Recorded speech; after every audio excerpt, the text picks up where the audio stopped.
हम तवज्जो देते हैं इतना संविधान पे। संविधान एक बहुत इम्पॉर्टेंट डॉक्यूमेंट है। संविधान के तहत देश भी चलना चाहिए, लेकिन संविधान मेरा भगवान नहीं हो सकता है, क्योंकि अगर भगवान होता तो भगवान को तो आपने 74 में खंडित कर दिया था। आपने जब प्रीएम्बल में जब प्रीएम्बल ही चेंज कर दिया, जब ये सोशलिज्म और ये आपने ये सेक्युलरिज्म डाल दिया, तो आपने तो संविधान में उसको खंडित कर दिया था। तो मैं बड़ी इज्जत करता हूं संविधान की। कोई भी अच्छा नागरिक संविधान की उल्लंघन न करेगा, लेकिन भगवान के लिए संविधान को भगवान का दर्जा देने का पाप ना करे कोई। दूसरी बात, मैं ये तमाम हिंदुस्तानियों से, सुप्रीम कोर्ट के जजेस से, प्रधानमंत्री से मैं एक सवाल पूछता हूं साहब, ये किसने, और मैं हर जगह ये चीज उठाता हूं कि आपने एक देश की व्यवस्था बनाई है और संविधान भी आपका उस पर है, अलग अलग धर्मों के रीति और रिवाज के ऊपर में। अब ये बताइए कि किसने ये सर्टिफिकेट दे दिया कि इस धरती पे आखिरी धर्म पैदा हो चुका है?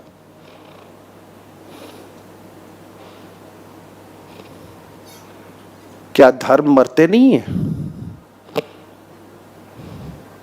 ये तो हमेशा से होता रहा है। एक कुछ बुनियादी धर्म है, उसमें से कुछ अलग अलग फेथ्स निकलते हैं, उनका आपस में द्वंद्व होता है, बड़ा खूनी होता है साहब वो द्वंद्व। लेकिन धर्म मरते भी हैं, फेथ्स, मैं कह रहा हूं फेथ्स मरते भी हैं, फेथ्स दफन भी होते हैं। लेकिन सिंधु नदी रहेगी, सरस्वती सरस्वती ही रहेगी। तो इसलिए जिस पहचान की बात सावरकर साहब ने की, उन्होंने कहा कि ये चीजें आपकी संस्कृति का हिस्सा है। अब आपको मैं एक बात बता दूं, मैं जब धर्म की बात कर रहा हूं,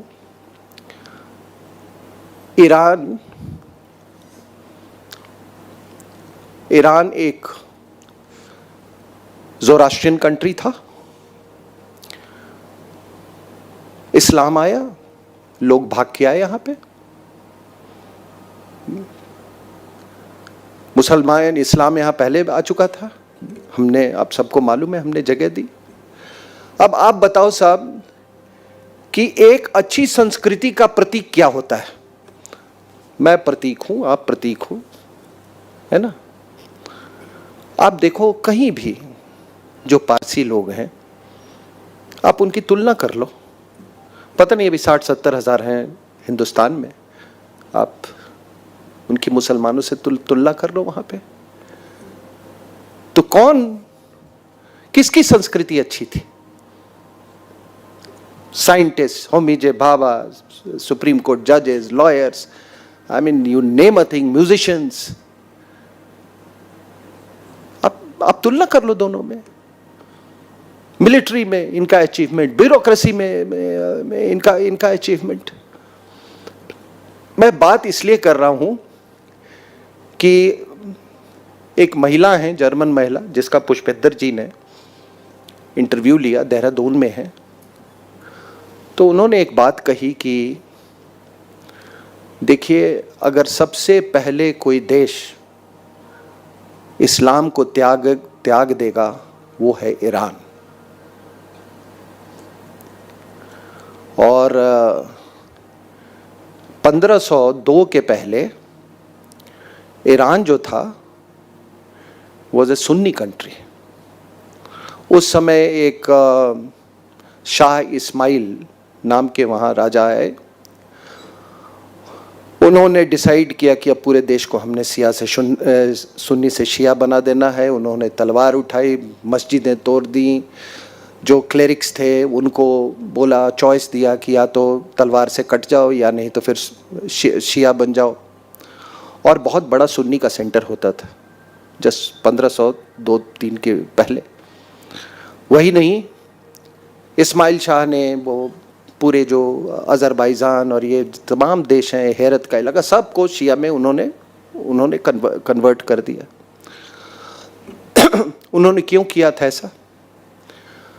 उसने इसलिए किया था क्योंकि उस समय इनके वेस्ट में तुर्की था और नॉर्थ ईस्ट में उज़्बेकिस्तान था, जो कि इनके दुश्मन थे, इनसे जंग होते रहते थे। तो इनको ये लगा कि ये जो सुन्नी पॉपुलेशन जो हमारे अंदर जो है, ये फिफ्थ कॉलमनिस्ट का काम करेगा और रिवोल्ट कर सकता है। तो उन्होंने पूरे कंट्री को एक जियोपॉलिटिकल नेसेसिटी के तहत उन्होंने शिया बना दिया। और यूरोपियंस भी बड़े खुश थे कि चलो तुर्की और इसके बीच में कुछ तो बफर आया। जो ऑटोमन एम्पायर था उस समय, वो बहुत पावरफुल एम्पायर था, तो एक ये हुआ। अब है क्या साहब वहाँ पे, मैं क्यों ये बात कह रहा हूँ कि मैं एक आर्टिकल पढ़ा था, एक ब्रिगेडियर एड्रियन वाला हैं, उन्होंने लिखा है कि जब मैं 90 के दशक में जब यूएन मिशन में गया ईरान में, तो मैंने देखा कि लोग बड़े डरते थे मुझसे मिलने में। कोई पारसी, कोई ज़ोरास्ट्रियन मिलना नहीं चाहता था कि पता नहीं किसको पकड़ लें, किसका इंटरोगेशन शुरू हो जाए। लेकिन कहे कि अभी मैं जब 2016 में गया हूँ तो सभी जगह मैं देख रहा हूँ कि लोग अपना जो ज़ोरास्ट्रियन सिंबल्स जो है उसको बड़ा प्राउडली डिस्प्ले कर रहे हैं। और आपको बता दूं कि एक वहाँ के 6th सेंचुरी ये BC में एक वहाँ एक साइरस होते थे राजा, उनका जो एक साइरस सिलेंडर है, व्हेन साइरस कैप्चर्ड बगदाद और इलाके, तो उन्होंने एक अपना एडिक्ट या बोलिए अपना फरमान इशू किया। और वो कहते हैं कि ह्यूमन राइट्स पे ये लोग कहते हैं कि वो पहला डॉक्यूमेंट है। तो वो जो साइरस सिलेंडर जो है वो लंदन के म्यूज़ियम में था, उसको लाया गया यहाँ पे, आज से कोई 2010 की बात है। और कम से कम 1 मिलियन लोगों ने, 1 million people came to see that Cyrus cylinder. तो वो अब तो वो खुल के स्टेटमेंट दे रहे हैं, वहाँ के हुक्मरान स्टेटमेंट दे रहे हैं कि हम तो बहुत इवॉल्व लोग थे, हमारा तो बहुत सोफिस्टिकेटेड सिविलाइजेशन था, ये अरब कहाँ से आ गए, ये दरिंदे। तो जब मैं ये पढ़ता हूँ तो मुझे लगता है कि उस जर्मन महिला का जो कथन है वो बिल्कुल सही है। और मैं आपको बता देता हूँ, आज आई एम प्रिडिक्टिंग टुडे कि जंग होगी कि नहीं होगी मैं ये नहीं कह सकता, लेकिन जब तक ईरान में रेजीम चेंज नहीं होगा, आपके जो ये B-52 बॉम्बर्स और जो एयरक्राफ्ट कैरियर का जो डिप्लॉयमेंट है वो नहीं हटने वाला है। वो 80 साल का है खमैनी जो है, ये सफरिंग फ्रॉम कैंसर, मृत्यु होगी तो वाजिब सी बात है, जाहिर सी बात है कि उसमें एक वैक्यूम आएगा, वो वैक्यूम को फिल करने के लिए वो तैयार है। तो मेरा क्या कहने का मतलब है कि आप इस देश को आप समझ जाइए कि आपका परमानेंट क्या है, एंड्योरिंग क्या है और टेम्पररी क्या है। इसीलिए मैं कहता हूं कि ये पाप कोई ना करे कि ये समझ ले कि इस धरती पे आखिरी धर्म पैदा हो चुका है। दोस्तों, पंजाब कांग्रेस की हालत कुछ ऐसी हो गई है कि पार्टी में हर व्यक्ति बस मैं कर रहा है। जो मैं आला कमान करता रहा, उसी का नतीजा है कि पार्टी के सभी दिग्गज नेता पार्टी छोड़कर निकल लिए और बचे कुचे आपस में ही विपक्ष बनकर लड़ते रहे। कोई और तो क्या ही फूट डालेगा, यहाँ तो कलह शुरू भी कांग्रेस में हुई और क्या पता इसका अंत भी कांग्रेस से ही हो। दरअसल कैप्टन अमरिंदर सिंह आक्रामक तेवर में हैं। उन्होंने बुधवार को नवजोत सिंह सिद्धू के साथ गांधी परिवार पर भी निशाना साधा। उन्होंने राहुल गांधी और प्रियंका गांधी वाड्रा को अनुभवहीन बताते हुए कहा कि सलाहकार उनको गलत सलाह देकर भ्रमित कर रहे हैं। उन्होंने अपने इस्तीफे को लेकर भी बड़ा खुलासा किया कि उन्होंने सोनिया गांधी से 3 सप्ताह पहले ही इस्तीफे की पेशकश की थी, लेकिन उन्होंने पद पर बने रहने के लिए कहा था। इसके साथ ही उन्होंने कहा कि उनको नवजोत सिंह सिद्धू को पंजाब का सीएम बनने से रोकेंगे। उनका सीएम बनना पंजाब के लिए खतरा होगा। उन्होंने कांग्रेस नेताओं केसी वेणुगोपाल, अजय माकन और रणदीप सुरजेवाला की भी आलोचना की है। ऐसे में कैप्टन की जगह चरणजीत सिंह चन्नी के मुख्यमंत्री बनने के बाद भी कांग्रेस में विवाद थमता हुआ नजर नहीं आ रहा। पंजाब के पूर्व मुख्यमंत्री कैप्टन अमरिंदर सिंह आक्रामक तेवर में आ गए। उन्होंने बुधवार को एक बार फिर से पंजाब कांग्रेस के अध्यक्ष नवजोत सिंह सिद्धू पर निशाना साधा और उनको किसी भी हालत में पंजाब का मुख्यमंत्री ना बनने देने की बात कही। कैप्टन ने कहा कि नवजोत सिंह सिद्धू को पंजाब का मुख्यमंत्री बनने से रोकने के लिए हर तरह का प्रयास करेंगे। इसके लिए कोई भी कुर्बानी देने के लिए तैयार हैं।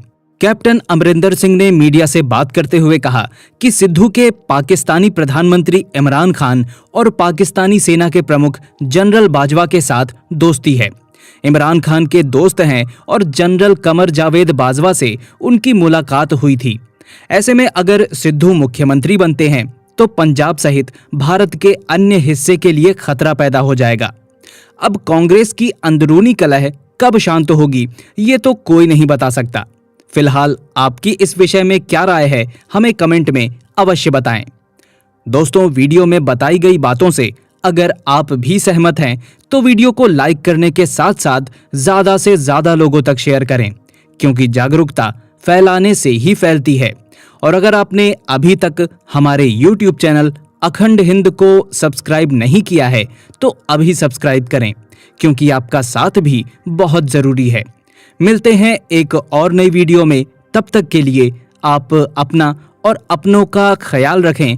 वीडियो को अंत तक देखने के लिए आपका बहुत बहुत धन्यवाद। जय हिंद, जय भारत, वंदे मातरम।